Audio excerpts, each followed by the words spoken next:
ठीक जो है आपको मैं दे देता हूँ। जनपद बलिया में अनुपम मिश्रा राष्ट्रीय सचिव बलिया आए हुए हैं और हम जानना चाहते हैं आज बलियांश में इनका एक प्रेस वार्ता है। इस दौरान उन्होंने किन मुद्दे पर प्रेस वार्ता रखा है अब हम जानना चाहते हैं। सर, किस प्रकार का प्रेस वार्ता थी, क्या है? देखिए, हम लोग अमर शहीद सम्मान यात्रा के अंतर्गत बलिया आए हुए हैं और उसमें हिंदुस्तान की आज़ादी के लिए जिन भारत माँ के वीर सपूतों ने इतनी कुर्बानी दी, उसमें से मंगल पांडे जी का नाम सर्वोपरि है। आज़ादी की लड़ाई में सबसे पहली यदि किसी ने चिंगारी फूंकी, पहला बिगुल बजाया, तो वो मंगल पांडे जी थे।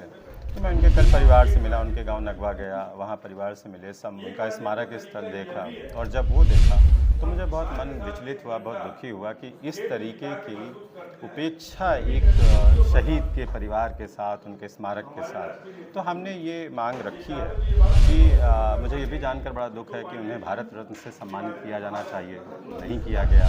उनकी एक मूर्ति तक अच्छी नहीं है, वहाँ पर भी जो मूर्ति बनी हुई उसमें मंगल पांडे जी का फेस नहीं है जैसा होना चाहिए, बस एक मूर्ति है। परिवार के लोगों ने हमें दिखाया कि किस तरीके से वो जल्दबाजी में फेस बना दिया गया है। तो ये कुछ हम चीज़ें लेके आए हैं कि उनकी संसद भवन में एक प्रतिमा स्थापित की जाए, उनका एक यहाँ पे वहाँ पे एक शोध संस्थान बनाया जाए और भारत से सम्मानित किया जाए। ये एक विवाद चलता है जन्मतिथि को लेकर, सरकार अलग कहती है और गांव के लोग कुछ और अलग कहते हैं। नहीं, उनके परिवार के लोग जो कह रहे हैं वही सही है। उन्होंने मेरी अनिल पांडे जी से कल बात हुई, उनके प्रपौत्र हैं, उन्होंने सरकार को चिट्ठी भी लिखी है और उनके संज्ञान में भी ये बात लाए हैं और मुझे लगता है कि वो अगर कहीं दस्तावेजों में इस तरीके की दर्ज है तो वो उसको करेक्ट किया। तो जिस तरह मंगल पांडे आज़ादी की भूमिका में सबसे बड़ा महत्व रहा और जिस तरह उनके गाँव को चाहे उनके नाम पर कहीं कुछ नहीं है, किस रूप में देखते हैं? नहीं, मैं तो ये आपसे कह ही रहा हूँ, भी मैंने कहा भी ये कि ये जानबूझकर मुझे ऐसा लगता है जैसे एक उपेक्षा किया जाना है, सोच समझ कर किया जा रहा है, क्योंकि मंगल पांडे जी एक खास जाति से आते हैं। मुझे ऐसा दिखाई देता, क्योंकि ऐसी ही बदहाली मैंने देखी कि चंद्रशेखर आज़ाद जी की भी है, मैंने ऐसी ही बदहाली राम प्रसाद बिस्मिल जी के क्षेत्र में भी देखी।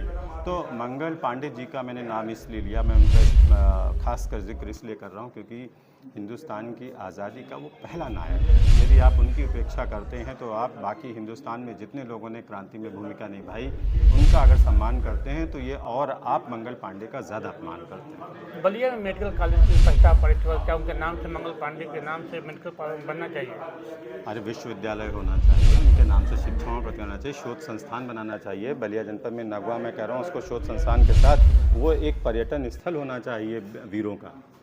कुछ भी तो नहीं है वहाँ पर। उनके स्मारक जाने के लिए एक सकरा सा रास्ता है जहाँ पर वाहन ठीक से नहीं जा सकता। गांव के लोगों का कहना है वर्तमान जब सरकार है तो कुछ हालतें ठीक होने तो हालत और बदतर खराब थी और पूर्व के जो भी विधायक सांसद रहे उस पर पीछे ध्यान नहीं दिए। ये जानबूझकर उपेक्षा की थी। मुझे ये भी थोड़ा सा बहुत ही दुख का विषय है कि भारत का प्रधानमंत्री इस धरती से बना हो और उन्होंने भी इसकी उपेक्षा की, उन्होंने भी ध्यान नहीं दिया। यदि चंद्रशेखर जी भी उस समय प्रधानमंत्री थे, वो ध्यान दिए होते तो मुझे लगता है शायद ये स्थिति ना होती। तो क्या आपके आगे क्या रणनीति होगी इसको लेकर? मैं तो जाकर के मैंने बताया कि उत्तर प्रदेश के मुख्यमंत्री जी के संज्ञान में भी ये बात लाएंगे कि उनकी संज्ञान में ये बात है या नहीं, ऐसा क्यों है, और मुझे उम्मीद है कि प्रदेश सरकार इस पर कोई ना कोई कदम उठाएगी, कार्रवाई करेगी। मैं भारत के प्रधानमंत्री को भी हम पत्र लिखेंगे कि ये मंगल पांडे जी को भारत रत्न से नवाजा जाए और ये बलिया जनपद का विकास समेकित रूप से एक प्रारूप बना करके किया जाए, ताकि यहाँ जो सरकार के अंग हैं और अगर ऐसा कोई कार्रवाई नहीं होती तो आगे क्या होगा? मैं तो अभियान मैंने कहा कि अगर ऐसा, मुझे उम्मीद, पहली बात तो मुझे बहुत पूरी उम्मीद है कि ऐसा होगा, क्योंकि हम जब सरकार में हैं तो हम और अच्छे से बात रख सकते हैं, अच्छे पटल पर रख सकते हैं। और यदि नहीं भी सुनी जाएगी बात तो हम प्रदेशव्यापी अभियान के अंतर्गत जाएंगे, हम जन संपर्क करेंगे, लोगों से समर्थन मांगेंगे, लोगों तक बात। आपने देखा